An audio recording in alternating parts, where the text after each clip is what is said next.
This is Nick Millington, the President of the Permanent Way Institution, talking here.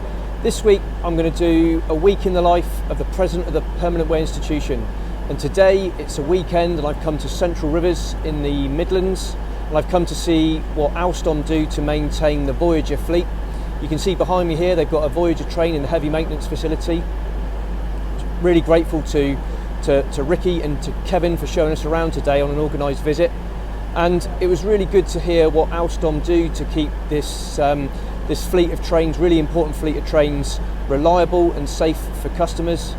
And I was really enlightened by the chat we had about apprentices, on what Alstom are doing to bring apprentices through the industry by this facility, and they're providing tomorrow's rolling stock engineers. It took me right back 32 years to when I started in Swindon as a British Rail traction and rolling stock mechanical and electrical engineering apprentice.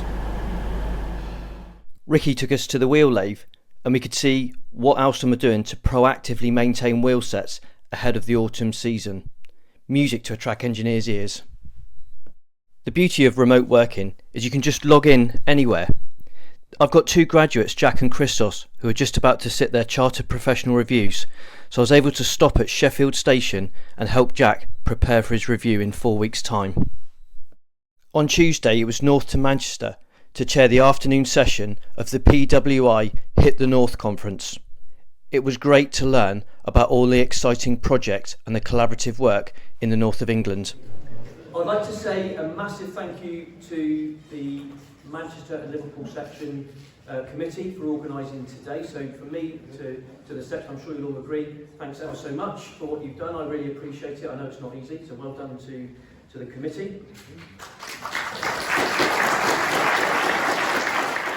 It was a privilege to hand out PWI Young Achiever Awards to Rachel Moore for her work on the Sheffield tram train, and also Kevin Mann for his work on the East Kilbride electrification. My favourite presentation of the afternoon was from Mark Silverwood from Northern Trains. It was about how we're working collaboratively using their new fleet of trains to monitor and keep our assets safe. Everywhere I went this week, you couldn't fail to notice it was autumn. It was good to read in the news about some successful research that will help us manage leaf-fall season. At the PWI Hit the North conference, I was able to award the research team the PWI Gold Journal Award for their groundbreaking work. As a chartered engineer, it's important I also keep my knowledge up to date, and this week 2 new books to get through, one on track worker safety systems and one written by a previous PWI president on track geometry.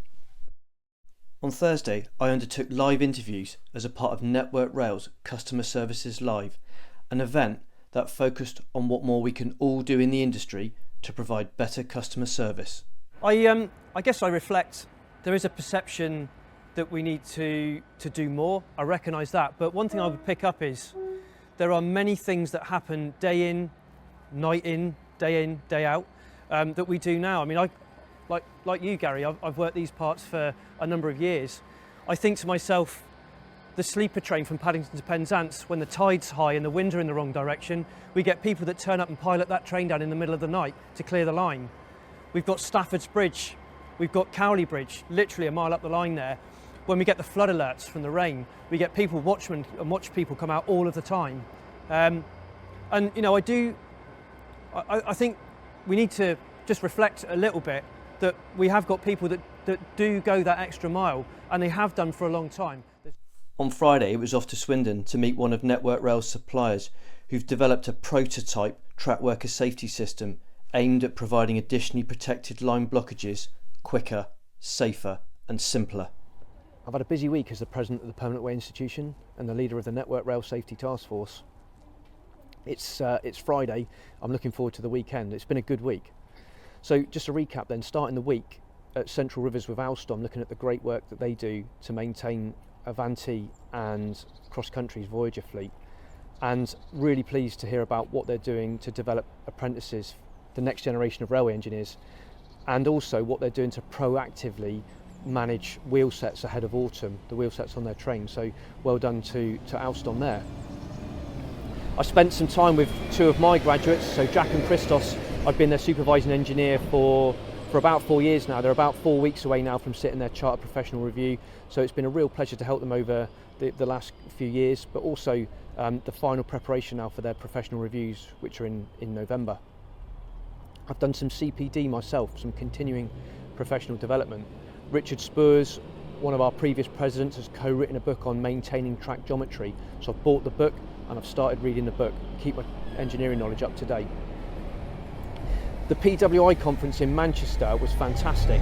It was great to understand more about the exciting projects that are underway and are planned in the future in the north. So thanks to the committee of the PWI in the Manchester and Liverpool section for putting on a great conference this week.